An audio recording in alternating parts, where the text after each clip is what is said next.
इसी बीच इस वक्त की बड़ी खबर आपको बता रहे हैं, जहां भूपेश बघेल ने सदन में बड़ा ऐलान करते हुए कहा है कि रेत खदानों का संचालन पंचायत नहीं, अब सीएमडीसी करेगा। और इसी के साथ ही सीएम ने मशीनों से उत्खनन पर कहा है कि सेमी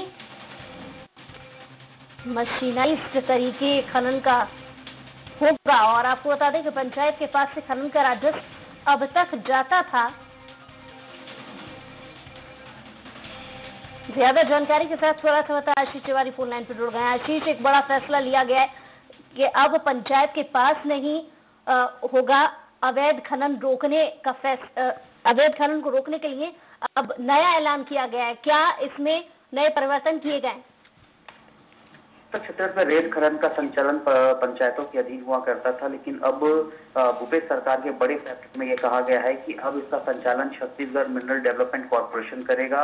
यानी कॉर्पोरेशन के जरिए अब ओपन टेंडरिंग होगी, ओपन ऑक्शन होगा और इस ओपन ऑक्शन के जरिए ही छत्तीसगढ़ में रेत का खनन किया जाएगा। अब तक ये निर्णय पंचायत स्तर पर हो जाता था, पंचायत ही पिट पास जारी करती थी और उसके आधार पर जो ठेकेदार होते थे वो रेत का खनन करते थे। लेकिन जिस तरीके से लगातार शिकायतें बढ़ी हैं छत्तीसगढ़ में कि अवैध रेत का खनन किया जा रहा है, और आज विधानसभा में ध्यानाकर्षण के दौरान इस बात का जिक्र कांग्रेस के ही विधायक बृहस्पत साहू ने किया था कि जो रामानुजगंज के क्षेत्र हैं, जो कन्हार नदी है, वहां पर अवैध उत्खनन तो हो रहा है, लेकिन इसका लाभ छत्तीसगढ़ को नहीं मिल रहा है। एक तो उत्खनन अवैध है और दूसरी चीज गाड़ियां जो हैं अवैध उत्खनन से भरी रेत की जो गाड़ियां हैं, इन गाड़ियों को यूपी यूपी में इस रेत का इस्तेमाल किया जा रहा है। राजस्व की बड़ी क्षति छत्तीसगढ़ को हो रही है और लगातार ये शिकायतें सरकार के संज्ञान में आती रही है। पिछली सरकार में भी इस तरीके की शिकायतें दर्ज होती रही, लेकिन कभी कोई कार्रवाई नहीं हुई। अब छत्तीसगढ़ में अवैध रेत के खनन पर लगाम लगाने के लिए भूपेश सरकार ने ये बड़ा ऐलान सदन में किया है, मुख्यमंत्री भूपेश बघेल ने,